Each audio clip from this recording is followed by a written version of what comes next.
Hello, everybody. It is Monday, April 1st, 2024. Welcome to episode 83 of the Old Mage MTG podcast. Thank you so much for joining us. He's up.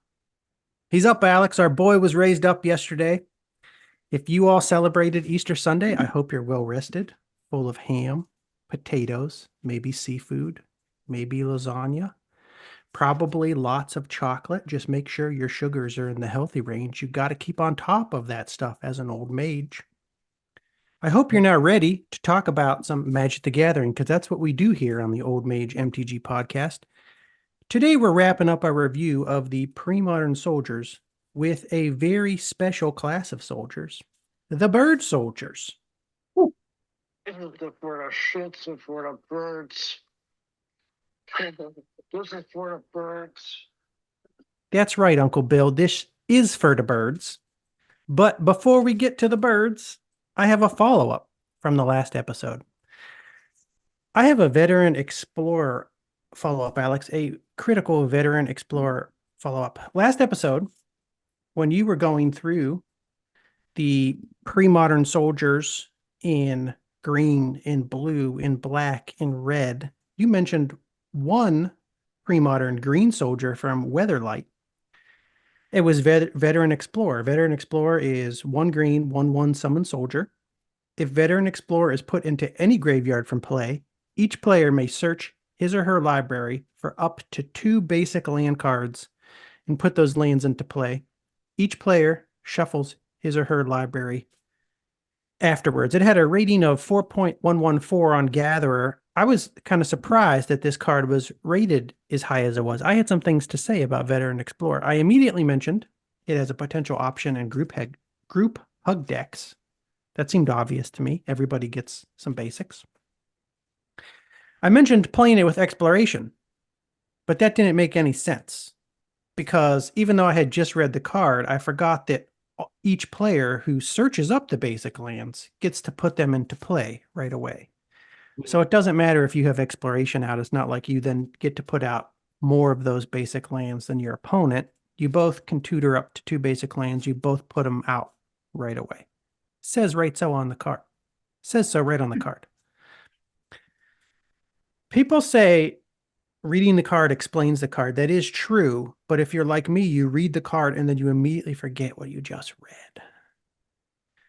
You also mentioned using it against opponents that aren't playing basics, so maybe I thought of it as a sideboard option. I was like, okay, some decks don't run a lot of basics, but don't come across that all that often. Yeah, and they usually have like 1 or 2. Yes, that's also true. Even if they don't run many basics, they usually have 1 or 2, so they still get something out of it. One of your Veteran Explorers dies. You then read a comment, I think on Gatherer, saying it was disgustingly backbreaking when paired with Cabal Therapy. I heard that comment and I was like, this person's way off base. What are they talking about? What is disgustingly backbreaking about this? I was not understanding so many things for some reason. So even though, like, we then looked up Cabal Therapy, even though we both knew at the time, we knew it already. We reread it when we were reading Cabal Therapy. We knew that you can sacrifice a creature to flash back Cabal Therapy. It just wasn't registering in my mind in real time how exactly these 2 cards could be used together so well, but it's very simple. You play Veteran Explorer for 1 green. You then cast Cabal Therapy for 1 black. You get to look at their hand. So even if the card you guess isn't in their hand, doesn't matter. You get to look at it. It goes to the graveyard. You can then immediately sacrifice the Veteran Explorer to Cabal Therapy to then snag anything you want from their hand with Cabal Therapy, because you just looked at their hand, so you know what's in it. That activates, I think that's kind of the that fact, activates. Yeah, if you go ahead. You can use it twice in a row like that to first see their hand and then immediately use it again afterwards. Yeah. I was kind of like groping for that, I think, but like we were getting tired. And I sort of did what you did too, about like thinking that the lands go into their hand, and so now you know that the lands are in their hand, but you can't get a land with Cabal Therapy, and it goes into play anyways. So yeah, I was just kind of like, we were having a hard time right then. I wasn't thinking, but so like I said, you sacrifice the Veteran Explorer to flashback the Cabal Therapy. Then that activates the land search ability. So they get 2 lands, just like you get 2 lands. But when you flash back Cabal Therapy, you've stolen something from their hand. So even though you've now both ramped out extra mana, you get to strip the best card from their hand. So Yeah. they have the resources to play the spells potentially, as do you, but then they don't have the strong spells in their hand because you've just pulled them out with the Cabal Therapy. Yeah, and I think it works out to like, I mean, it works out to like card advantage because you get to use the Cabal Therapy twice to take away 2 cards, and Yeah. you've only used 1 Cabal Therapy to do it. And you've used the Veteran Explorer, but you're getting 2 lands for it, you know. So I mean, whatever you sacrificed first with the Cabal Therapy, you have to take that into account, but it might be dying anyways, or it might be a really, probably a really low casting cost creature. Yeah, it's a very strong pairing, stronger than I realized in real time when I was seeing it for the first time. I want to mess around with Veteran Explorer, Cabal Therapy, and Premodern now too. People must have done it. I don't see it those two paired together in the Rock ever, and Cabal Therapy is the most common black-green Oh, deck in the Rock that I see. But I mean, sorry, Cabal Therapy is in most of the versions of the Rock that I see in Premodern. yeah, I don't see I Veteran do too. Explorer there, but it might be in there sometimes, and I'm sure people probably do some things with this in Premodern. I'm just not as familiar, so I gotta look into that because I kind of want to build a green black deck, but I don't want to build just a traditional Rock, and I just haven't come up with exactly what I want to do yet. But Veteran Explorer, I'm Cabal excited about Therapy, green Duress black. sounds fun. I'm excited about green black and Premodern. I want to have a couple decks in there that I want to try. So I also asked the online hive mind on Twitter and on Threads to explain to me, well, one, to ask if they loved Veteran Explorer, and two, to tell me why if they did. Not everyone thought it was necessarily backbreaking, like laser beams on Gatherer, but they generally had positive things to say about it. People mentioned group hug. Some people just use it like I first thought of using it. Oh, group hug deck. Everybody gets some stuff. Some mentioned mana fixing. So it helps if you have a multicolored deck and the lands that aren't non-basics in the format aren't the best for mana fixing. So this could actually help in a 3-color deck in a format like Premodern, where you don't have access to dual lands that don't also have downsides, like Pain Lands or Yeah. City of Brass, stuff like that. Could help. Someone mentioned, I didn't think of this, but they said, every deck I've ever run this in, I'm more comfortable keeping a mana light hand instead of mulliganing if I have a Veteran Explorer that I can play in my hand. And I'm like, oh, okay. You draw your opening hand, you have a Veteran Explorer and a forest and no other land. Sometimes if all you had in your hand was a forest and 6 other cards, you might mulligan, but Yeah. they found themselves in that situation. And if this is in a mana light hand, they feel comfortable and have had good outcomes keeping mana light hands with Veteran Explorers. Hadn't thought about that. I like that comment. That's a good comment. Yeah. Others mentioned, a bunch of people mentioned actually Cabal Therapy and Veteran Explorer. And some people mentioned landfall triggers too, which is huge. It's something we didn't think about because landfall wasn't introduced until Zendikar, which we didn't know nothing about. We've never played with a single Zendikar card. We haven't made it that far yet through Magic's history.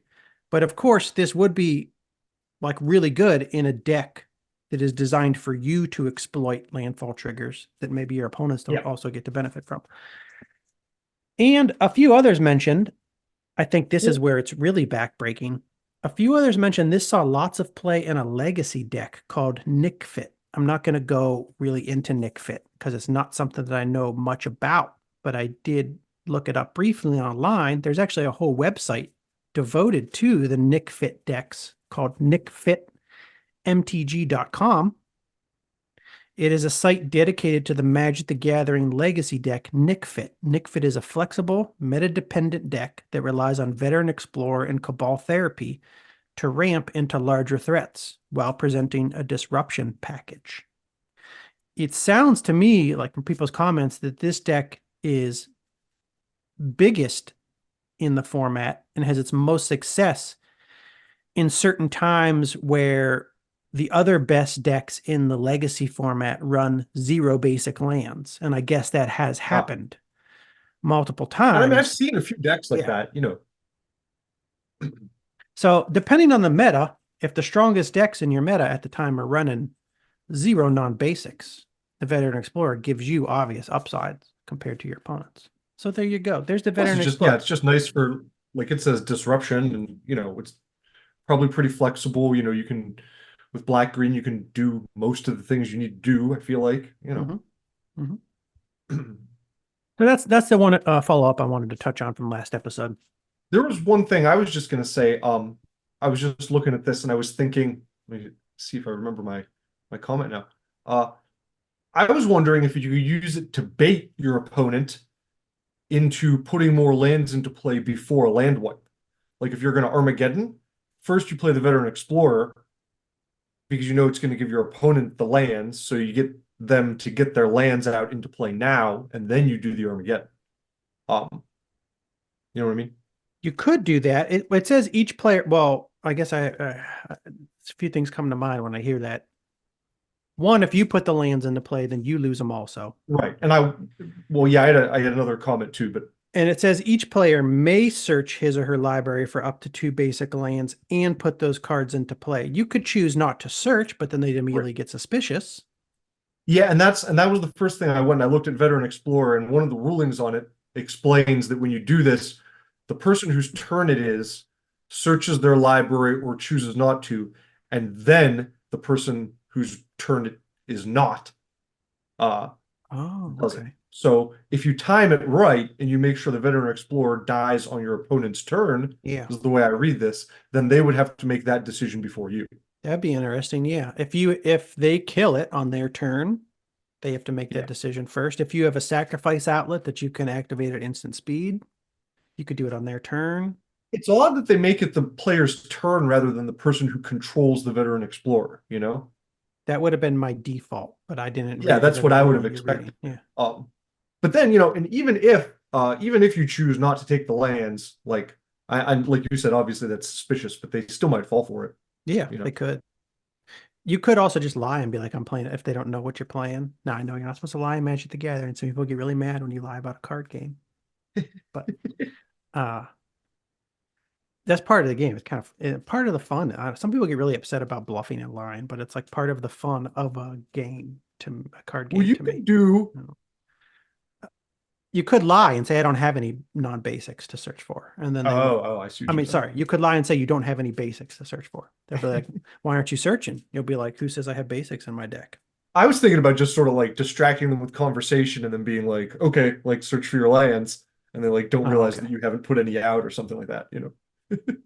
You could do that too. Be like, "How was your Easter weekend?" You just get them Yeah, up in conversation. They don't notice that you're not searching your library.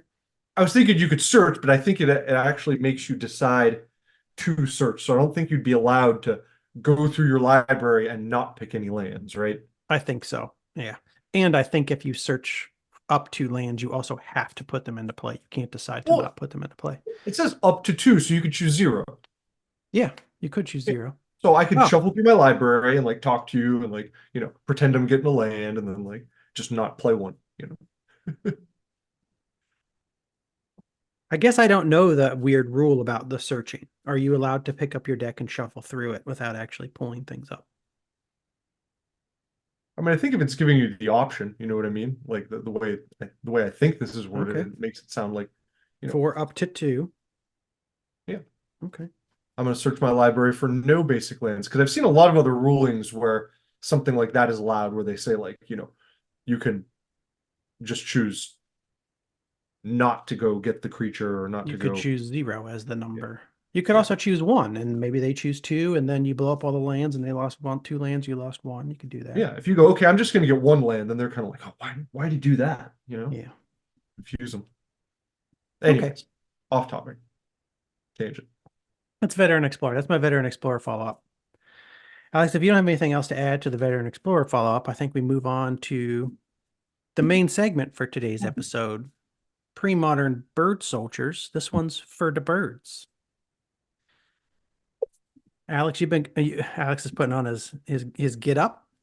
I was gonna order a rubber bird mask, and then I started reading the reviews on all the cheap bird masks I found on Amazon. They're all like, you can't breathe in this. It smells like chemicals. So I decided against it. Oh, like a full head mask, like Yeah. wow. But That'd be I pretty should have cool. gone your direction. That's amazing. What is that for? Why do you have that, Alex, in your hat collection? You know where My it came bird from? hat, my Yeah. awesome bird hat with the long bird legs. Do you know where it came from? I bought this at Cedar Point, like the Oh, amusement park, like ages ago. I was like, oh, there's a hilarious novelty bird hat. I okay. purchased it. As one does at Cedar Point, you go to ride the Yeah, coasters and buy novelty bird hats. buy something stupid, But it served me well over the years. I kept it around. Comes in handy from time to time. So last couple episodes, this is our third episode in a row on pre-modern soldiers. First episode, we focused on the pre-modern soldiers in white. These were the non-bird soldiers in white. Last episode, we talked about pre-modern soldiers in the green, black, blue, red portions of the color pie. These weren't all human soldiers, but there were no birds. We kept the birds separate for their own episode. This is the third part of our pre-modern soldiers review, focused specifically on the bird soldiers. You had one bird soldier you wanted to talk about, Alex. Actually, I don't remember if this is a bird soldier or if it's just a bird-related card. No. Yeah, this is just a follow-up bird card that I thought we should mention because we didn't talk about it in the first two episodes. Soraya the Falconer from Homelands. I'm pretty sure we'd mentioned this card like a long time ago on here before, maybe. I think we talked about it on our Homelands episode, and actually, I Okay. need to add this to the list of super cheap cards I want to buy from the Ice Age block because this one is actually not bad at all. Yeah. No. It's a legend. Soraya the Falconer, one colorless, two white casting cost, 2/2. It used to say all falcons get +1/+1. And for one white and one colorless, you can give a target falcon banding until end of turn. But now it is bird creatures. So, past bird soldiers we've talked about, this could be one of your bird pumping, champion cards to put in there. I think that's pretty strong. Yeah, if it's all birds now, including bird soldiers. Yeah. I mean, compared to Lord of Atlantis or something, it's maybe like whatever, a 1 mana cost more or something. 1 mana more, but you could do the crazy banding stuff with it. One But yeah, colorless, one exactly. white It to has the band. banding thing in addition. So I like it. The downside is that it's a legend, not a lord, so you can only have one. True. You can only have True. one out at a time, but it's not bad at all. I mean, especially if you're playing a singleton bird deck, as one does sometimes if you're building a bird commander deck or something. You got to have Soraya in, right? I would think so. Maybe. This, like, if you compare it to the other lords, or like at least to Lord of Atlantis, what's kind of cool with this is the type of creature that it affects already has flying. So one of Lord of Atlantis's abilities, the island walking, is designed to give your creatures like evasion to attack. But the bird soldiers already have that. The Yeah, birds that's already true. have that. So I like this card. I got to pick up a Soraya for current market price of $1.17. $1.17. all right. Well, anyways, back to the bird soldiers, or onto the bird soldiers. I was looking through this list, and you did too, I know. There were 33 pre-modern bird soldiers. I expanded the search to like legacy, and no more came up. So I think, and we kind of know that because Aven creatures first appear in Odyssey. So not really any room for bird soldiers before that, I don't think. Among the Aven creatures, it seems like soldiers are kind of like a default, is the thing I was noticing. There's just like a lot of soldiers. It seemed like they were kind of trying to force the bird soldier thing, like make it an actual thing. So I looked it up on MTG Wiki. Like I said, Aven first appeared in Odyssey. They exist on different planes and in different forms, like owl Avens, hawks, vultures, eagles. The ones from Dominaria are generally eagle-ish or hawkish, I think. Pretty mostly eagle, I would say. And they generally fit into warrior and wizard roles. They're often described as militant, and they have sometimes religious connections with angels, the Sarah following clergy, and the Daru. So casters or warriors, soldiery type birds or wizardy type birds seem to be at least the ones around on Dominaria.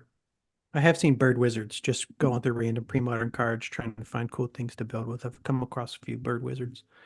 Mm-hmm. The bird soldiers, are they only in white and blue? Or at least maybe just the interesting ones in white and blue? Or are they Yes. all white and blue? The only All white ones and blue. in pre-modern, the only ones that came up were white and blue. I thought there'd be Oh, a yeah, gold okay. one or two, but there are not. Uh, unless there's something maybe that doesn't count as a bird soldier technically, but helps the bird soldiers. There might be more gold birds or gold soldiers that would help. You know what I mean? Mm-hmm. But as far as the white ones go, the first one I wanted to talk about was Avon Cloud Chaser. Even Cloud Chaser. Are we going in alphabetical order today, Alex? It looks like we are. Sort of. I started off that way, but then I tried to group a few of them together that are Oh, similar. okay. Some of them I kind of want to Ah. skip past pretty quickly because they're not too exceptional. I've left out a few of the 33 because they didn't seem very good. Yeah. This one is a 2/2 flyer. By the way, all of the bird soldiers in pre-modern have flying. So if we just don't say that, just assume they all do, because they do. Avon Cloud Chaser is a 2/2 for 1 white and 3 colorless. And when it comes into play, you destroy a target enchantment. Okay. So standard 2/2 bird soldier with a built-in enchantment destruction. Anything All you want to right. say? Mediocre, 6 cents. That's why Yeah. it has a current market price of 6 cents, which might be the lowest current market price we've ever seen for any card ever. Can't get lower than that, folks. It's Art's just not bad. fine. It's not good enough for me to put in any 60 card constructed, but if I was drafting or something and it was sitting there and I needed some sort of Yeah. enchantment removal and nothing else was available, I would like maybe, Yeah. maybe put it in. I'm also not a good drafter, so I don't know. That's the only All time right, I'd put it in a deck, is if it was just sitting there and I had to pick something. Yeah. Next one is Avon Farseer. Avon Farseer. I have seen the Cloud Chaser before. I don't know Avon Farseer. I included this. I'll tell you what it is first. It's 1 white, 1 colorless, 1/1 flying. Whenever a creature is turned face up, put a +1/+1 counter on Avon Farseer. Okay. And I mentioned this one because a few of the other bird soldiers have morph. Okay. So if you're playing with them, like this maybe is one way to go, but nothing crazy. Not a great rating. Card with a interesting niche ability, which I Yeah. don't see. You don't see a lot of morph, but if you want to build a morph deck, Yeah. you I just want kind to of get mention it because a few of them have morph. Next one is Avon Liberator. Avon Liberator.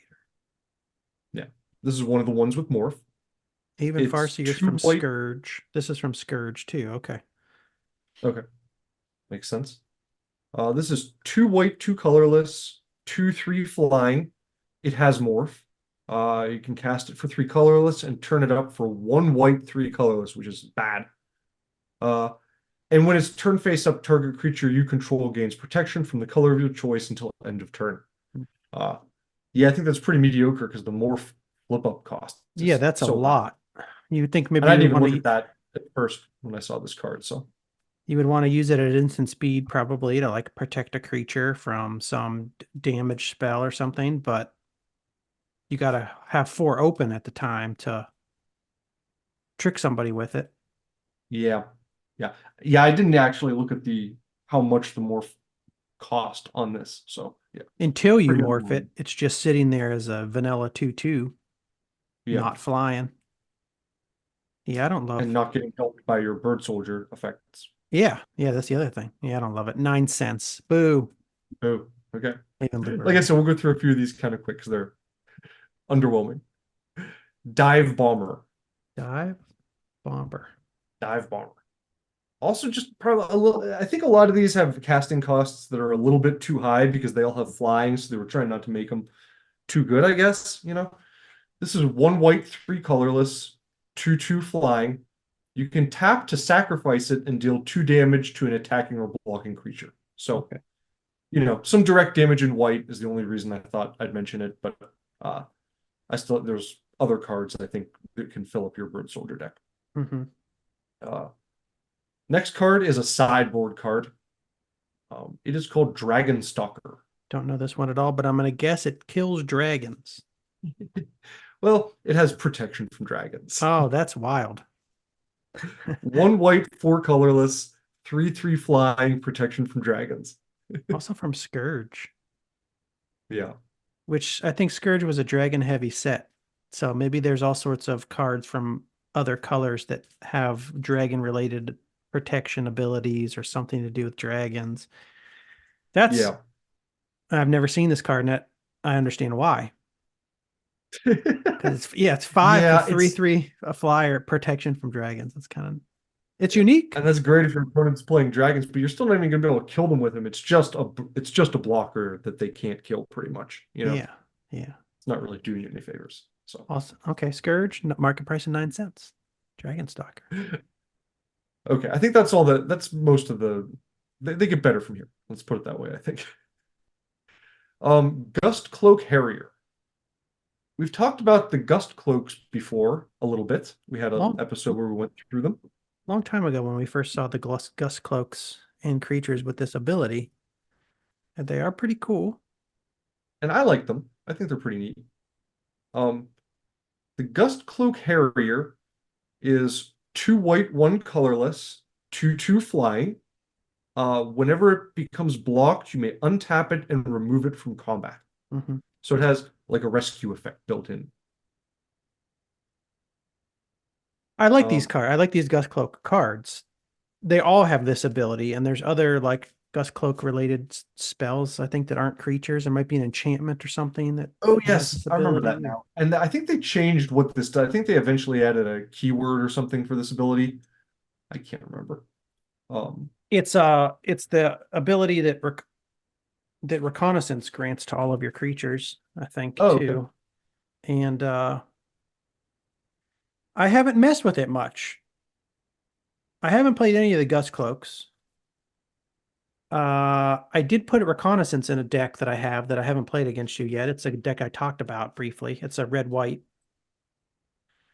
soldier deck, but they're mostly shadow soldiers and Marton Stromgalds in there. And I threw a Oh, yeah. reconnaissance in too, because I figure it's nice to be able to like It's really good.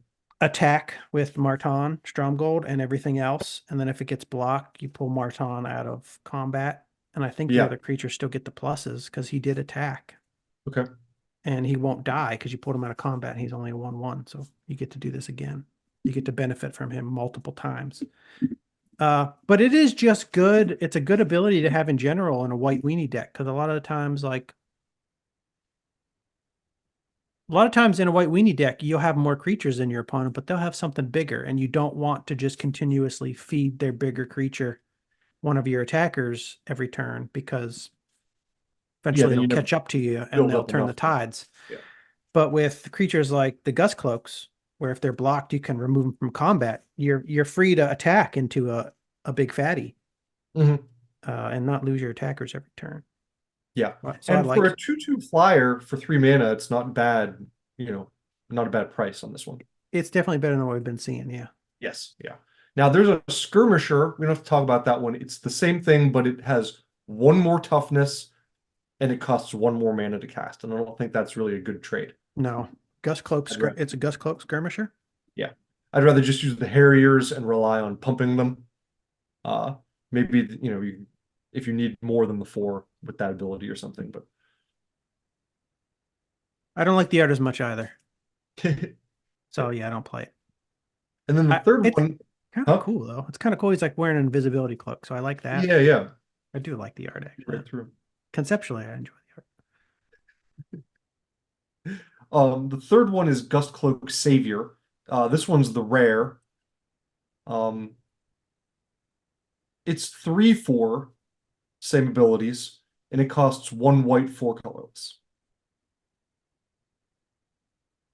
5 mana for a 3/4 flyer that you can remove from combat. Yeah. So It's okay. yeah, it's on the bigger end and like a little more useful than the skirmisher, I think. But overall the Harrier I think is probably the best. I think so too. Yeah, I don't know if I want to pay 5 mana for this, but then also, this is a clan deck. If you are running cards that make all of your bird soldiers stronger, then the 5 mana becomes a little bit easier to deal Yeah. with. I'd have maybe one or two as like a later game card Yeah, once you have maybe. stuff down to pump it. I'd consider the savior, maybe. Mhm.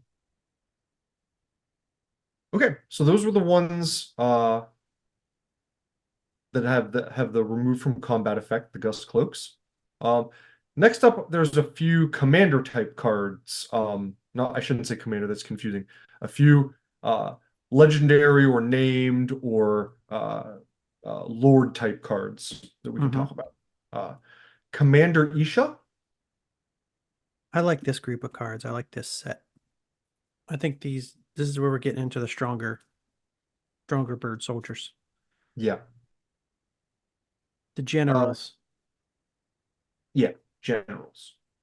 Commander Isha is from Judgment, 2 white, 2 colorless, bird soldier legend, 2/4 flying protection from creatures. So Yeah. that's pretty cool. Way better than protection from dragons. You just put Commander Isha in there. Yeah. Right? Commander Isha also has protection from dragons. So we had to talk about that one to put this one into context a Yeah. little better. Yeah, this is much better. I like this card. I've considered putting this card just as a white, like as a white blocker. Flying protection from creatures. Haven't played it yet, but I do want to pick one up. I've seen a few people bring up the card Entangler that we mentioned a few weeks ago. It's the 4 white aura. Enchanted creature may block any number of creatures. They Oh brought it up yeah. in the comments of this one. Yeah. Yeah, that's true. You're also free to attack with this. I mean, they can't block. They can't block it. Pro Yeah. creatures means it's just a attacker that they can't block with And creatures. if you're using the mobilization enchantment that we talked about, it has vigilance. So that can get pretty nasty. I like it. Strong creature, $2.24 market price. Not Yeah. bad. Protection from creatures is good, and it's not something you see a lot in these older sets. Okay, Commander Isha. 18 Okay. bird soldier, I think. Who's next? Lieutenant Kirtar.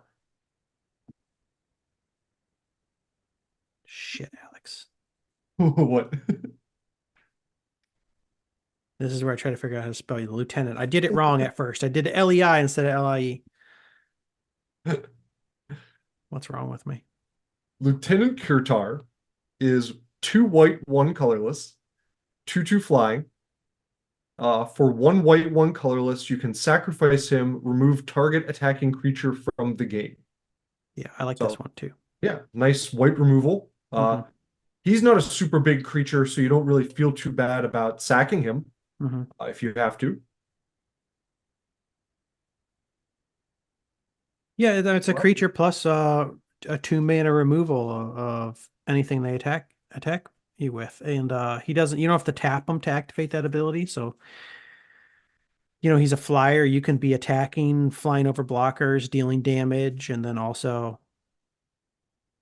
then if you need to, just after use he's the ability, attacked, yeah. yeah, sack him and use that ability. While you're assembling your maybe your weenie horde over here, Yeah. and then eventually they get something big out that you're like, oh crap, I have to deal with that. You have this guy, you have your STPs, and Mhm. should be able to take care of it. I like Kurtar. I like the Yeah, art. I like the card. I I like like the the quote. I like the price. It's $1.25. What's the That's quote? not bad. His strengths are pride, devotion, and ambition. His weaknesses are the same. You see that a lot on this world. The things that make people great often lead to their destruction. It's true. Happens. It's true. That's what All right. happened to me. That's how it all fall apart for me, Alex. Uh, the next the next bird soldier legend we're going to talk about is Major Taro. That's Teroh. Major Tarot from Major Taro. Torment. I don't know this one at all.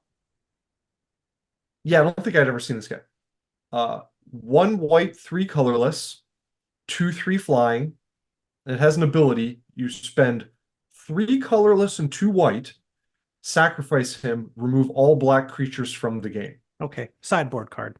Sideboard card. Yeah. Sideboard. Interesting sideboard card. Still an expensive sideboard card, but I guess it's not. How much is it? Well, I mean, expensive Oh, mana. Oh, mana yeah. wise. Yeah. It's still, you're still funneling a big chunk of mana into this guy to Yeah. do something that you can probably do in white for cheaper, you know? Yeah, so I'm trying to think what other color hate is there in white that removes black creatures? Like Wrath of God is only 4 mana, but you blow everything off the board with Wrath of God. Is there another white spell that I'm not thinking of that kills all black creatures for less than what would be 9 mana? Because you have to Yeah. play Major Tarot for 4, then you have to pay 5, sacrifice it. Correct. That's a Yeah. lot. You're never going to get away with that. You're never going to get away with that. This is it's very on flavor for the set though. You know, Torment was that set that was focused on black. Okay. Well, And I they have think a quote in here about the Cabal too. Okay. okay. They had we need to get into Torment. We'll do an episode on Torment one day and I'll learn more about it. But it was a black focused set. I can't remember how many of the cards in Torment are black, but I think there was usually unusually high number of black cards Yeah. in Torment, and then the non-black cards often had abilities like this that were related to black. Yeah, I remember that. We did Which look is that a up before. nice idea for a set, actually, flavor-wise. Okay, yeah, Okay. so that's Major Tarot. Underwhelming compared to the other people. I'd be playing Isha and Kurtar. Yeah, most definitely. Commanders. Oh, there was one more too. I skipped. Avon Brigadier. Oh, I like this one. Yeah. It's kinda just cool. like a Lord effect or something, right? Yeah, he's not. I don't think he's named like a legend. Let's see. $1.60 market price. I like that. Yeah, just Bird Soldier. He's not a legend or anything. He's 3 white, 3 colorless, so kind of pricey, but 3/5 flying. All other birds get +1/+1. All other soldiers get +1/+1. So Yeah, I would run this. you This do the is math. this is a nice kitchen table card for people who just like playing out creatures. I mean, it has really cool art. Yes, it's high casting cost, but if you're running a bird clan deck or a soldier clan deck, what if you just run all soldiers, all human soldiers, and then this crazy bird comes out of nowhere, giving all your human soldiers +1/+1? That's true. You could just splash them into a regular soldier deck because, as we talked about, there aren't too many. We only had about 3 Anthem effects, right? Something like that. Yeah. There's no crusade. Yeah, There's yeah, shared triumph, and Shared Triumph, and yeah. you can run Soraya. Mhm. There's a homelands card too that might give all flying creatures +1/+1. I can't remember if it's all birds or if it's all flying creatures. There's an enchantment like Sarah's something. Yeah, there's probably some other bird effects that we didn't talk about because we've been focused on soldiers more. But anyways, I like Avon Brigadier. That's a good one. Sarah too. Aviary. That's what I was thinking. Pretty sure that's a card that I had from Homelands. Another cheap homelands pickup. I need. Yeah, there you go. All creatures with flying get +1/+1. All creatures with flying. Okay, so not soldier specific, but if you're doing bird soldiers, Helps your opponent though. it does help your opponent. Yeah. Okay. Like, yeah. This guy does. Avon Brigadier does too, but birds and soldiers would be more narrow. Like they're more likely to have flyers than they are. Yeah. Is it cumulative? If you have a bird soldier, does it get +2/+2? Oh, I assume so. That's why I made the you do the math comment. I didn't Like, hear that. one- Okay. Adding 1/+1. I think so. Yeah, that makes sense to me too. Just not him because it says all other. Right. Yeah. Yeah, that's strong. But yeah, now you're that 3 casting cost Gust Cloak is now a 4/4 for you. Yeah. So that's pretty sweet. Yeah. I like it. $1.60 from Onslaught. Onslaught Rare. Oh, someone points out that this works pretty well with Stormscape Familiar, the blue card from that familiar cycle. Stormscape is 1/1 flying bird. White spells and black spells you play cost one less to play. That is nice. So in Because your it's white also blue a Burst Soldier bird. deck, Yeah, it reduces the casting cost of this Anthem effect creature, and it's a bird, so it benefits from the yeah. Anthem So effect. that might just be like an auto include in a Bird Soldier deck. Like it. What's coming up next, Alex? What's coming up next? Okay. Next is a card I wasn't going to talk about at first, but then someone made an interesting comment, so I'm going to include it. It is called Phantom Flock. 2 white, 3 colorless. This is one of those creatures that's 0/0 and it comes into play with counters on it. It comes into play with 3+1/+1 counters. If damage would be dealt to it, prevent that damage and remove a +1/+1 counter on it. Okay. So it's like Phantom Nishoba that we talked about before. There's some other Phantom cards. I think well, never mind. But yeah, so 3/3 flying, and it's like an invincible blocker for you twice, and then it blocks and it dies. Mm-hmm. For 5 mana, I feel like it's probably a lot to spend on something that's just gonna like delay your opponent. Yeah, it's a bit much. Yeah. The one thing though that look this up again, sorry. 17 cents from Judgment. 17 cents. It's from Judgment. Has a bunch of ghost bird soldiers on it. Well, let me find this real fast. All carrying the same weapon that Lieutenant Kurtar carries.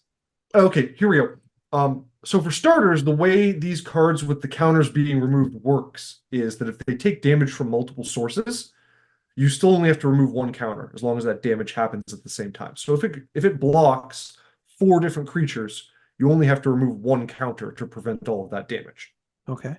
See what I'm saying? Each creature wouldn't remove a counter from its damage. But you have to equip it with something in some way that would allow it to block more. Yeah, that was just a for instance. Sorry. Okay. So some people mentioned Soraya with this card because what happens is if you get the +1/+1 effect on it, I'll probably say this in a sloppy manner. Since it has the +1/+1 effect, that will keep it alive when the last counter goes away. Okay. And then after that, it can still block and prevent all the damage, and it will just try to remove a counter and be unable to. So you'll have Really? a 1/1 invincible blocker. That's a weird ruling that I never would have come up with on my own, because I probably would have never been in the situation where I had to think about what happens if the last counter is removed, but this has power and toughness provided by some spell with an Anthem effect. But so it'll just, even if it has 0 counters, it'll check for the counter. Yeah, so here's the actual But ruling. If then this just not die because it's 1/1 instead of 0/0 because of the Yeah, Anthem effect. Okay. here's the actual ruling. If this creature has no +1/+1 counters on it, but is still on the battlefield because of something else raising its toughness, damage that would be dealt to it is still prevented. That's so weird. Even though you don't have a Okay, yeah, because you The way don't I think remove. about it, if you have from playing from the old days, if I had a 1/1 creature and you told me to remove a 1/1 counter from it, I'd be like, oh, it's dead. But it's not because it doesn't have a 1/1 counter on it. Yeah, and rereading this card, you don't remove a 1/1 counter to prevent the damage. Correct. You Yeah. just say if damage is dealt to it, it's prevented, then remove the +1/+1 counter. Yes. So yeah, and you that actually block. can. Huh? You block with the Phantom Flock. It's 1/1 only because there's an Anthem effect on the board. You When you prevent the block with the damage, Phantom Flock, you prevent the damage. You and check then to remove a 1/1 counter. It's not it can't there. happen. You don't care. The card's still 1/1. Yeah. Okay. Now this effect can actually work against you too. Another ruling: if damage that would be dealt to this creature can't be prevented, the damage is dealt and a +1/+1 counter is removed. So if I had a creature that said like, Cannot prevent this damage. yeah, if this creature is blocked, you cannot prevent the damage it deals, something like that. then this guy would get like double hit from it. But that's a pretty niche scenario. Plus, worst thing that happens is, I mean, the worst case scenario is, or all that happens under that worst case scenario is that the creature then dies. Yeah, it just works like it would have worked, initially. Okay, that's interesting. And that's why I brought this up, because it's still kind of an expensive card, but I thought that was an interesting ruling thing to talk about and an interesting combo. They also mentioned Entangler with this card because you can have it block everything. This is making me think about this effect more in general now. Searching through the card pools, seeing what other cards have this similar thing. I know there's several phantom cards from Judgment. I wonder if there are any that are cheaper mana wise, but you could still pump. But you could still use this Anthem effect trick with. Yeah. Then the Shoba's like 6 or 7 casting. It's a bigger one, yeah. Yeah. People usually natural Phantom order it out. Tiger enters the battlefield with 2+1/+1 counters on it. It's a green card, so it works that way. It's only 3 casting cost. Spirit, a cat spirit. So if you have a cat anthem effect, a spirit anthem effect, a green creature anthem effect. Okay. There's a few other ones. Oh, Phantom Nantuko. Oh, okay. That sounds good. Bad Moon. Phantom Worm. Oh, no. Phantom Nantuko is a green too. Okay, never mind. Also three mana, 2 colorless, 1 green. Phantom Nantuko. Okay. Let's get back to the birds. Yeah, this episode's for the birds, Alex, not for the Nantukos. So I thought that was kind of interesting. Phantom Flock. Yeah, that is cool. Okay. Soul Catcher is another one. Soul Catcher.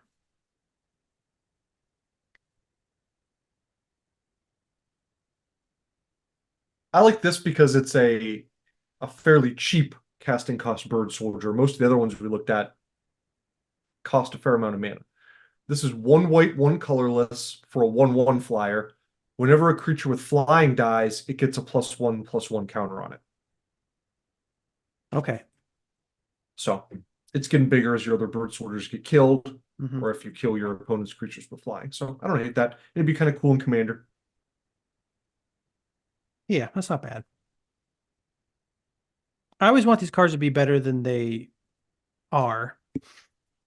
These things get bigger as stuff dies. They never get to the point where they get to do what I want them to do, which is be huge. Yeah, they're just such targets. Removes it, but people just take them out before they take out all the other stuff. Yeah. The key is you need to have a sack outlet to make them big, but then you've sacked a bunch of stuff. You could have just kept them on the board and gone wide instead of gone big. They're fun though. I like them. Yeah. I would at least try to put this in a bird soldier deck, probably. It's still a 1/1 flyer for 2, which is not terrible. Yeah, and like I said, most of the other ones we've looked at are 3 or more mana. So if you want some on curve creatures. Yeah, sometimes you just got to have stuff for the lower end of the curve. Yeah. Soul Catcher. Okay. This one didn't blow me away. It's another big casting cost creature. Sorry. Swooping Talon. You don't have to apologize for the big casting costs of the bird soldiers, Alex. It's not your fault. I know. It's Mark Rosewater's fault. It's whoever designed bird soldiers' fault. Swooping Talon is from Legions. It's 2 white, 4 colorless bird soldier. It is a 2/6 flyer, which is an interesting power toughness ratio. I like that. 2/6 flying. For 1 colorless, it loses flying until end of turn. It's like, what? It's weird, yeah. Because I didn't realize that the part below it wasn't all quote. I thought it was just a quote underneath that. I didn't read the card. Yeah, it's a mechanic. Underneath it, it says provoke. When this creature attacks, you may have target creature defending player controls untap and block it if able. Yeah. So if you pay 6 mana +1 to activate its ability, you can take out a 2 toughness creature on your opponent's side of the board. Yeah. They went overboard with the casting cost on this one. It could have been a little bit more interesting, a little bit more playable, something maybe you want to throw in to spice up a deck every once in a while. If it wasn't 6 mana, what would it have to be for me to really consider this? It'd have to be 4 mana probably. And then I still probably want to play it. So I don't know if you're ever going to get a 2/6 flyer for 4 though. It seems. Make it a 2/4. Yeah, they could have made it. That's what I think they probably should have done. That like reduced the casting cost and made it like 2/5 or 2/4 instead. Oh well. Apologize again to Alex for that casting cost on that card. Okay. Is that the end of the white? Is that the end of the white bird soldiers in the pre-modern card pool? Yes. Okay. Unless you want to, I'll give you a white enchantment now. This was the anthem effect I had for today. Soul Catcher's Airy. Okay. Okay, I'm glad you brought this up because I think it was one that I wanted to bring up, but I forgot what it was called. Soul Catcher's Airy. Yes. Yeah, I forgot what it was called. Yeah, I almost forgot to do this too. It's from Judgment. It's an enchantment for 1 white, 1 colorless. Whenever a bird is put into your graveyard from play, put a feather counter on it, on the enchantment. All birds get +1/+1 for each feather counter on it. Yeah, so okay. It builds as your birds die and makes the other birds stronger. I definitely put this in a bird deck. I'm playing a clan deck. I'm playing a deck focused on birds. I definitely put this in. And this is, like I said about the creatures that get +1/+1 when creatures go to the graveyard. This is going to be a major target for removal as soon as it hits the board. But it has an even bigger upside. So like I'm still going to run it just to, and I'll keep my fingers crossed. Hope it lasts for a little while because it gives every bird +1/+1, +2/+2, +3/+3. You know, the longer you can protect it, the bigger it makes every bird. Yeah. And I think this with the soul catchers too, you know, working together, that's pretty nice. It could help keep you alive early game. You know, you have a few things that are dying because you're trying to block and survive and things like that. But some other things are getting pumped while you're getting like your mana base down to cast some of your bigger spells. I like it. Can you hear me eating peanuts, Alex? I can see you eating peanuts. But you can't hear it on the mic? No. Okay, good. Although you sound like you have peanuts in your mouth. Yeah, I do now. Because I do have peanuts in my mouth. Yeah, so that was pretty much it for the whites. There are a few others, but they were all underwhelming. There's one that has a deal damage ability for 3 mana. There's one that can Aven Flock can pump its toughness for 1 white, but it costs 5 to cast. Yeah, most of them were not. There's one with Threshold. If you want Threshold Battle-wise Aven, you could check that out. Yeah. That's about all. Okay. But there's more colors. There's another color. We have another color. The second color is blue. A few less to talk about here. First one is Aven Envoy. Aven Envoy. Aven Envoy. He's a card. He's a Magic the Gathering card. It was printed in the set Legions. Current market price of 8 cents. Cheap. It is very simple. Bird Soldier. 1 blue for a 0/2 flyer. Okay, I don't love the 0. No. But we do have a 1-drop on the board. We have a 1-drop available for you now. So if you need to block Goblin Lackey, you won't kill the Goblin Lackey when you block it, but he can eat the damage. Yeah. He can eat the damage. Yeah. And he'll probably be pumped if he sticks around for longer. Yeah. Definitely just for the pumping is where this guy fits in. You know, you need to have some pumping. You could play an Ornithopter instead. Now, that doesn't benefit from any Anthem spells you might play later on. Correct. It's a Birdithopter, kind of. Yeah. We should call Birdithopter. I like Birdithopter. Okay. Aven Envoy. Simple, little 1-drop. Don't know why they didn't make them 1/1. It's more unique this way. Let's go with that. Yeah, a little more unique. You know, yeah. It's I guess less aggressive right up front, but a little more survivable is all. 8 cents. 8 cents, as it should be. Next one, not underwhelming. Avon Fisher. I mean, Avon not Fisher. not overwhelming. They cut down trees to print these Avon envoys, Alex. They sent people out in the woods with blades. They cut down trees. They shipped them across the country. With fossil fuels. Lumber yards. They Yeah. dug fossil fuels out of the ground. They shipped them across the country to lumber yards to strip the trees, to burn more fossil fuels. They pulped them. They pumped all kinds of chemicals into the waterways to turn the wood pulp into paper. Is this an argument about the minimum strength of cards being produced? And then this is what they did it for, Alex. They did it for Avon Envoy. They did it for Avon Fisher. Okay. Tell me about Avon Fisher. This one. 1 blue, 3 colorless, 2/2 flyer. When it's put into a graveyard from play, you may draw a card. I was having Koyana Scutsy flashbacks when I was thinking about some of that stuff. It's a good reference. Okay, Avon Fisher. Scutsy. Yeah, I don't know. I mean, if you factor in the fact that you're going to get a card draw from this, it sort of makes the casting cost make sense, but not really. I mean, it's still, it's a delayed effect to get that card. Yeah.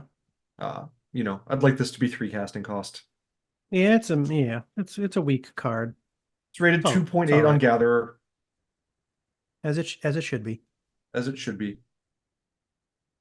Someone in the comments says, I think he just drops his fish and you eat it. For the card draw, I think. That's interesting. Okay. So, yeah, that's Avon Fish. Nothing special there. I probably would not include.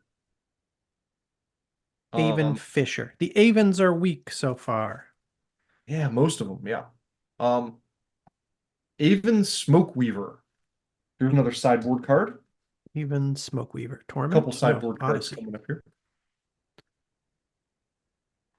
The Smoke Weaver from Odyssey. 13-cent market price right now. It is 2 blue, 2 colorless, 2/3 flying, protection from red. Okay. So I don't know what other options you have in blue. For that, I'm sure there's got to be another 2/3 flyer with protection from red. But fine sideboard card, it seems like to me, for a Bird Soldier deck. When you get a flyer that also has protection from red, yeah, I'm more forgiving of a slightly higher casting costs, like the pro red especially. Yeah, the pro red's pretty I'll strong. pay more. Yeah. So yeah, I don't hate this. I'd sideboard it probably. Of the weak blue pre-modern Bird Soldier we've seen so far, Yeah, this is my favorite. My favorite of the Avons. he has a cool, I don't even know what you call that. This is like a big chunky curved sword on a pole. It's like half pole arm, half big choppy sword. It's like a glaive kind of, I think, maybe. What's a halberd? A halberd's like more like an axe. Okay. Axe and spear tip. This is just a general explanation people will get. Oh yeah, this is nothing like a halberd.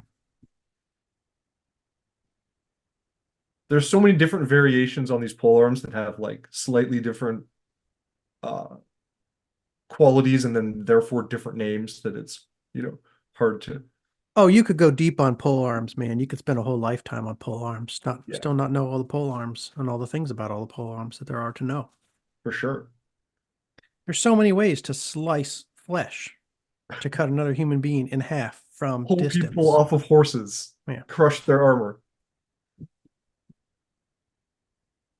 Okay. Next card. There's some more sideboard cards, I suppose. Coast Watcher. Coast Watcher. Yeah. Coast Watcher. From Scourge. 13-cent market price. This one's actually, I mean, you could just play this in your main deck, actually. It's 1 blue, 1 colorless for a 1/1 flyer with protection from green. So okay, if you needed the lower casting cost creature, you probably just play this and enjoy the protection from green as a side effect in your Bird Soldier deck. That's all right. That's all right. Nothing crazy. depending on what decks are big at the time. Sometimes Right. there's if Stompy's running around stomping everybody, Coastal That's what I Watcher was isn't a thinking. bad one at all. If it's kind of like in between uh, an auto include and a sideboard card, depending on the meta. The other one is Treetop Sentinel. Treetop Sentinel. Is a little bit of a bigger one. Sentinel. 2 blue, 2 colorless, 2/3 flying protection from green. So it's just different protection color than the Smoke Weaver that we just looked Okay. at. Okay, yeah. Yeah. Color shifted Smoke Weaver. Odyssey, 19-cent market price. Yeah. Obviously protection from red is probably a little bit better on your 2/3 flyer. But again, another sideboard card. Okay, the next 2 cards, I think the consensus is that they're pretty bad. They are both cycling cards. Oh, okay. Keen Eye Aven. From This one Legions. is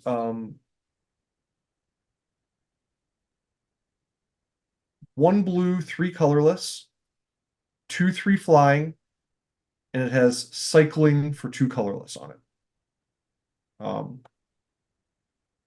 Yeah, it's from Legions. Kind of underwhelming. The people in the comments, they've rated it, what is this? Rating 1.92. Discussion says, I guess he flew away before the MTG team could get his picture.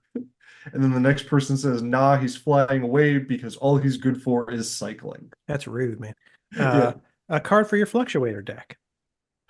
I suppose, but I mean, do you have room? Are there other Fluctuator cards you need instead? Well, probably, but most of the time what you want to do in the Fluctuator deck It is you doesn't just want matter. a card that cycles, yeah. Yeah, I guess just doesn't matter. I mean, sometimes it matters. I'm trying to remember the Fluctuator decks we've seen, even though we did an episode on Fluctuator, I can't remember, but there are definitely ones that focus more on blue. Okay. And I think it's because with blue, you have certain counterspell options that you can cast by discarding blue cards as an alternative Okay. casting cost. So in those cases, if you can put Okay. more So it's blue like cycling cards into your Fluctuator deck, that gives you more potential cards to fodder for your blue pitch spells. Okay. Yeah, exactly. Okay. Yeah, pitch spells. Not Pitch spell bad. fodder. It's I mean, for as far as pitch spells fodder is concerned, at 12 cents, you can pick it up for 12 cents. That's Okay. good. From Legions. Cool. And then the other one is Shoreline Ranger. Shoreline Ranger from Scourge. From Current market price Scourge. 10 cents. The newer versions of this have different art. I like this old art's kind of cool though. I was gonna say this is like some of the coolest art we've seen so far on a Bird Soldier. It's very vibrant. I like it when you Yeah. see like blue cards, but there's like some like bright red in there, Yeah. like a sunset or a whatever. This guy, 1 blue, 5 colorless, 3/4 flying, but it's island cycling too. And island cycling is a little more preferred than the regular cycling in a deck that needs, to be able to make sure it can cast its counter spells. You can fetch the islands to get your blue mana. Yeah, you just use this guy for the island cycling if you run Yeah. him.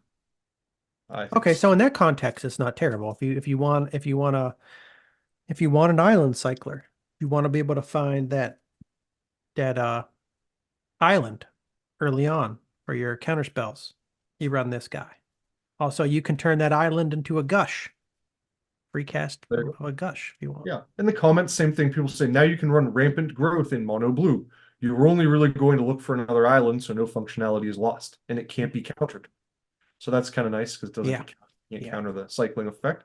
And then this is an interesting comment because it says definitely the weakest of the common land cyclers from Scourge. So now we know there's common land cyclers from Scourge, which I didn't. But that's intentional to offset the fact that it's land fetch for blue. The green one is better on the face because the green, I think he means only. The green one's only better on the face because the fetch is less valuable in green. Okay, I mean, I like that there's an island cycler available. Yeah. I don't like But that 6 yeah, casting cost, but I'm pretending like that doesn't exist because I'm probably almost never casting this for 6 as a 3/4 flyer. right. You're just using it for the island cycling. And maybe you play it black blue and then you reanimate it after you island cycle it, you know? And speaking of black blue, the next 3 cards are blue Avens with a how should I say interact with black. Okay. Balshan Collaborator. I don't know this one at all. Let's see if I recognize the art even. I don't think I knew any of these. I've never heard the word Balshan before, so yeah. I think I've seen that on some other cards, but I can't remember. This is from Torment, so I guess probably somewhere around then, but I don't know. Oh, Balshan okay. Collaborator is 1 blue, 3 colorless for a 2/2 flyer, and it has spend a black to give it +1/+1 until end of turn. I kind of like this. I do too. I mean, I think it's, you know, obviously you have to be playing the right colors, but it's Yeah. just a pumpable flying creature for 4. Yeah, and it's like, okay, now you're playing 2 colors, so you're not going to have as much black mana as often to pump this up. But with black, there's a bunch of ways to like just one-off produce large amounts of black mana. That's a good point. Yeah, you could. So it's a decent finisher. It has evasion already in the form of flying, and then you can funnel a bunch of black mana into it. Yeah, you could Rain of some tricky Filth way. or something like that. It's very cheap. Torment uncommon for 11 cents. Not bad at all. No, it's kind of sinister looking. I like putting that down. Be like, you have to face this guy now. Yeah. Power, gold, crackers. Every bird has its price. Chain of Dementia Master. That's really good flavor. Well, Quote too. I loved. But Balshan. It's funny. Gold crackers. Yeah, just with this devious look on his face, you just imagine like trading There's him a sack crackers full of for like crackers there. crackers for slaves or something. Okay. Good. Next one is Possessed Aven. This is I recognize this art. I know what the art looks like, but I don't remember what the card does. Okay. This one is also from Torment. Possessed Haven. 2 blue, 2 colorless. Bird Soldier Horror, getting interesting now. Yes. It's a 3/3 flyer with Threshold. Possessed Aven gets +1/+1, is black, and has the ability spend 2 colorless and 1 black and tap it to destroy target blue creature. This is definitely a fun sideboard card. Yeah. And I mean, just its base cost is not bad. It's 4 for a 3/3 flyer. In blue, which In doesn't blue. have a lot of, cheap flyers. Yeah. I don't think. Then Threshold is good with Am I the making that black. up? So, say what? Am I making that up? This blue, I don't think blue has a lot of cheap flyers. Right? I Yeah, I usually agree think with that really fast, but I mean, it's probably wrong, I guess. I mean, blue has a lot of flyers, so some of them are going to be cheap, but I think the ratio, though, is still pretty good. Zephyr Falcon is cheap, but A it's lot of the 2. times they have a downside. Like, I'm thinking back to the one card that people thought was pretty decent from, like, the main set, like the 93 main set, Phantom Monster, maybe? Yeah, Or- that's kind of what I think of when I think of blue flyers. Like they're not the biggest. I think that's sort of like your benchmark, at least from Yeah. the olden days, would be like a Phantom Monster. It's blue 3 for a 3/3 flyer. Yeah.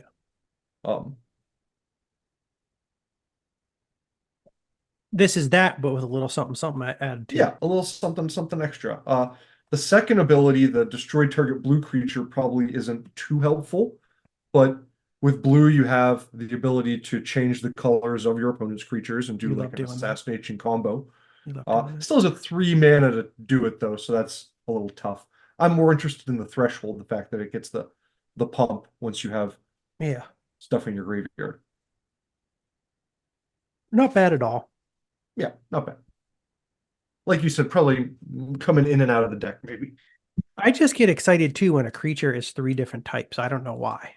Yeah, it's cool. Yeah, I agree. I'm like, oh, this isn't just a bird. Yeah. It's not just a soldier. It's not just a horror. It's not just a bird soldier. It's not just a bird horror. it's not just a soldier horror, it's a bird soldier horror, and that's more appealing to me for some strange reason. Mhm. It doesn't really help you win games. No. I think whenever, yeah, if you're trying to work with stuff that helps three different like clans, Too then much. you're overpacking your deck with, yeah, different anthem effects and stuff. So Anyways, okay. Possessed Haven. possessed Haven. Skywing Haven, Skywing, our last card.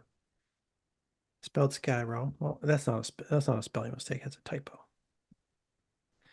Skywing Haven. Doobie doobie doo. Also Skywing from Haven Torment. is also from Torment. 1 blue, 2 colorless for a 2/1 flyer. Discard a card from your hand to return Skywing Haven to its owner's hand. Okay. Uh, I just kind of included this with the other black ones because I feel like it works well with, if you were doing a black Yeah. deck, filling up your graveyard, starting the threshold thing. And that's about that. That's not bad at all. Yeah. So you can throw this into madness style decks. You can throw it in with reanimation style decks. Oh yeah, Madness would be good. It can help decrease the number of turns required to reach threshold if you're doing threshold decks. All the things you can do with a card from your hand type Mhm. ability. And it bounces itself to save its own life, obviously. And it bounces itself. The art's really nice too. I like the art. Mhm. Skywing Haven from Torment, a common, 14 cents. Nice and cheap. And then I think that was almost all the blue ones. There's only like 2 more. There's one with Morph. It's like a 3/2 flyer that can only block flyers for 4 mana. And even Wind Reader, it costs 5, so I don't really love it, but it has a 2 mana ability to make target player reveal the top card of their library. So for some reason, if you needed that effect in your Bird Soldier deck, even Wind Reader. But that's about it. Wind Reader. Mm-hmm. Yes. From Odyssey. 3/3 flying. He's reading the wind.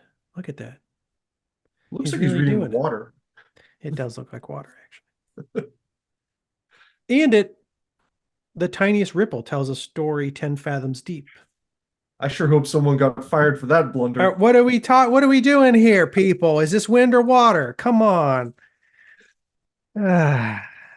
Apologize for that, Alex. I'm sorry. I apologize for that one. Okay, that was a good review of the pre-modern bird soldiers. I have one thing to add. It's not a bird soldier, but it's a utility card that I saw that I think we saw a long time ago. And I totally forgot about it. And I remembered about it again. I remembered it as I was thinking about bird soldiers. Airy. How do I spell this? Seaside. I'm trying to find it too, and it's not coming up. Airy is AERI, but I think it's something about the seaside. I'm starting to type in seaside and it's not coming up. Seaside. There's a seaside haven. Okay, I was gonna say maybe it's not Seaside Airy. Because that enchantment was the Airy. Is it a land? Seaside Yes. Haven? Yes. This is what I was looking for. Land. Okay. I was wrong, people. I apologize. I meant to pull up the Seaside Haven, which is a land. It's an uncommon from Onslaught that you can pick up for only 23 cents. And it's not a bird soldier specific card, but it's really a card for birds, which you could use in your bird soldier deck, or you could just use it in a regular bird deck. You can tap it to add 1 colorless to your mana pool, so you can get some mana from this land. You can also pay 1 blue, 1 white, and tap this to sacrifice a bird and draw a card. So it's always nice to get some sort of card draw ability in any deck. And if you can pump out bird tokens in some manner and then potentially convert those into card draw, yes, it could get mana intensive because you have to activate something or cast some spell to generate the bird tokens, and then you have to feed 2 into this and tap it to draw the card. But you can still do that. But I like how you can, you can just do that to get a card anytime one of your opponents kills one of your creatures if you have the mana. That's the other thing. Yeah, anytime a creature is sent to the graveyard, if you have mana open, you activate the Seaside Haven, you draw the card to potentially replace the creature. Yeah, I like that. There's Like also the a card that preview card. I see people run this in cards and decks that aren't bird focused or aren't soldier focused in any way, and not bird soldier focused. But you can use it to generate bird tokens, Battle Screech. Oh, okay. These aren't bird soldiers, but they are bird tokens. 2 colorless, 2 white, sorcery, put 2 1/1 bird creature tokens with flying into play. So it's just 2 1/1s, but they fly for 4. But then you can flash it back by tapping 3 untapped white creatures you control. So Oh, okay. not bird soldiers, but they are birds, so they will benefit from some of the anthem effects that you can run in a bird soldier deck. And you can feed them to the seaside area if you needed to. I found something in the comments while we're of the Seaside Seaside Haven. I said seaside area again. Seaside Oh. Haven. I found a new card in the comments of the Seaside Haven. It's called Airborne Aid. Airborne Aid. It's a blue sorcery, a bird sorcery. 1 blue, 3 colorless. Draw a card for each bird in play. Oh, that's pretty cool, actually. That's really good. Yeah, For 4 mana, you could easily get like a draw 4 off. I like that a lot. So we're looking at bird soldiers specifically and finding certain anthem effects that affect birds, certain anthem effects that affect soldiers, but there's probably quite a few bird utility cards too that can Right. benefit from the fact that you have bird soldiers, not because they're soldiers, not because they're bird soldiers, but because they're birds. Yeah, like this would definitely be strong enough to include without, it doesn't affect soldiers at all, but it doesn't Yeah. matter. So I'm glad I found this card just now. That'd be pretty sweet. Airborne Aid. I dig it. I dig it. Okay, my favorites. I like some of the bird soldiers, Alex. I like Lieutenant Kurtar. I think that's a very strong card in general. Mm-hmm. I like the idea of Lieutenant Kurtar, especially in a multiplayer game, just sitting there on the board.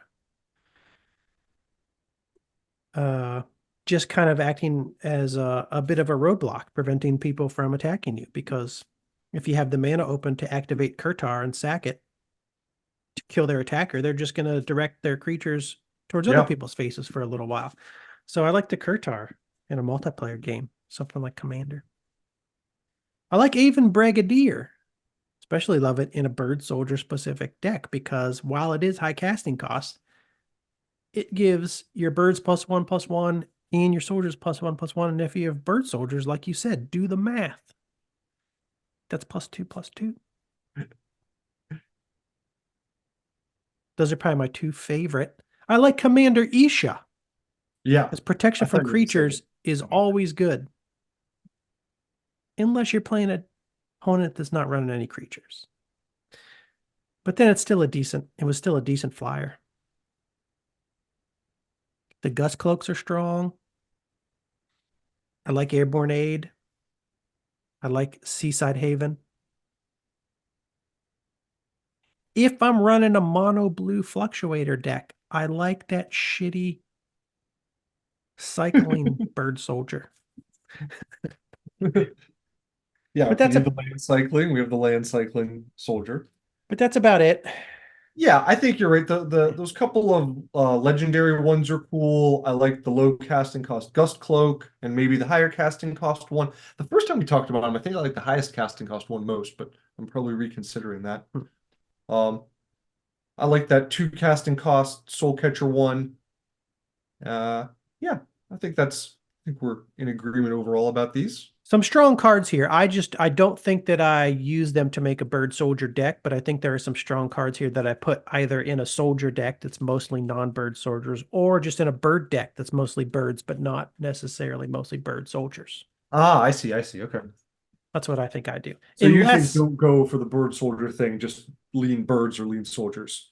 I think so, yeah. I think I choose a few of these cards that I like the most and probably put them in a deck that's mostly bird focused or mostly Well, soldier focused. because the white ones, I think, are overall, I think there's more good ones in the white. So you could play like soldiery white, and then on the blue side, just have like birds and like utility. Yeah. You know what I mean? Yeah. Something like that. Now that leads me away from the Aven Brigadier, which I really love, because then it's 6 mana for just 1/1 +1/+1 instead of +2/+2. Right. But that's all right. That's what I think I do. I think the Aven Brigadier is more of a card that I just enjoy looking at and thinking about playing, but don't actually play. You know, it's like Yeah, it's a force of nature kind of card. I look at it, it just looks sweet. it's cool. Yeah, I'd He probably looks just very put like regal, one. very high casting cost. I think that's it for episode 83. We usually do the Old Mage Commander Corner at the end of the episode, but I think we're going to skip that. This week, we'll add double the cards next week. I have to get out of here. I have to go pick up my car from the mechanic. Old Mage Steve's getting a new timing belt. Is that a bad decision? Potentially. This is an old car. I'm kind of rolling the dice here. I was like, do I change my timing belt and hope to get a couple more years out of the car? Do I just start looking for a new car now? I don't know. The timing belt's an expensive thing. I went with the timing belt. I'm rolling the dice, people. We'll see if it works out for me. Most things don't. That's not true, actually. Most things will work out okay. Everything's going okay. Okay. I can't say most things don't work out for me if I've made it to the age of 42. Could have Yeah, been a you're lot not worse. like I could have me. been dead 41 years ago. That would have sucked. So many things I wanted to have done. We wanted to have this podcast for you all to listen to. I wanted to have been able to bring joy and happiness to the lives of our tens of listeners. Would have been a shame. I would feel sorry for you if you didn't have the Old Mage MTG podcast to listen to when you were doing whatever it is that you do when you listen to us talk about bird soldiers. Don't know.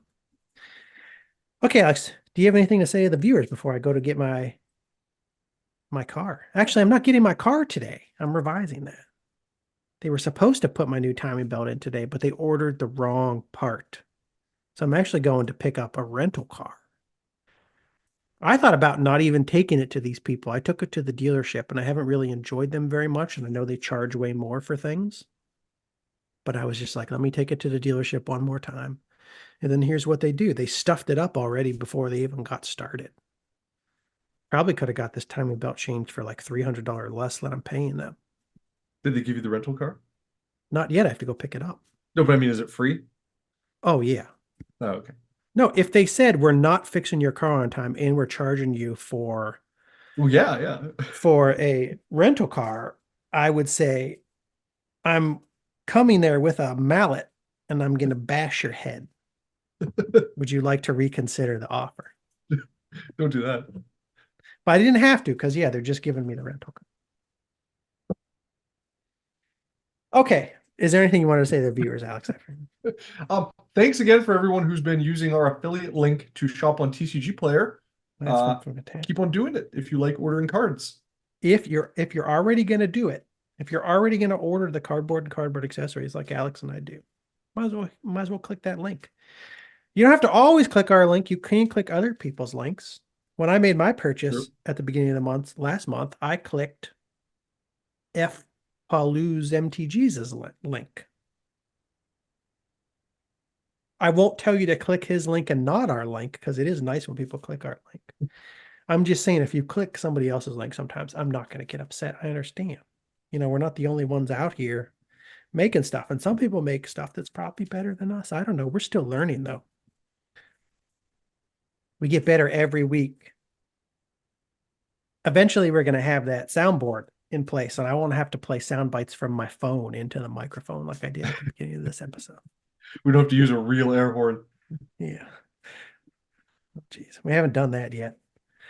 I'm not, when I do get the soundboard, we don't have the soundboard ready for the show yet, but I do have a soundboard. I didn't put an air horn on it because I don't want to go crazy with the air horn. Yeah, everyone does the air horn. Yeah, it's so outdated. Can't do that. I do want to have an applause sound though. Even though everybody does it, I still do want to have some sort of applause. Okay. That's it. That's all I got to say. See everybody next week. Thanks. I ain't gonna do this anymore. That's all from me. Goodbye.